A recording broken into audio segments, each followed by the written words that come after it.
আসসালামু আলাইকুম ভাই। দেখেন প্রচুর রোদ। এই রোদের মধ্যে মনে করুন ধান কাটলাম, পরে আবার গাড়ি দেয় যে আটি নিতেছি। প্রচুর গরম ভাই। তা আমরা যারা কৃষক, আমরা ভাই কত বছর পানি আছেন বটাটা পানি চাইরা দিছি, খেত টুত মার গেছে ভাই। হ্যাঁ, ফসল আঙ্গর নষ্ট হয়ে গেছে। এবার গা আল্লাহ দিলে কোনো বৃষ্টি নাই, কোনোই নাই,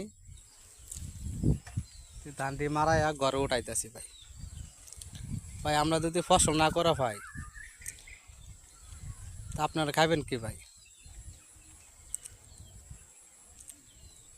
এই যে চাল চাল যা কোনতে আমরা দেশে যদি ধান যদি না পাঠাই টাহা, তাহলে আর ভাত পাইবেন কই, চাল পাইবেন কই?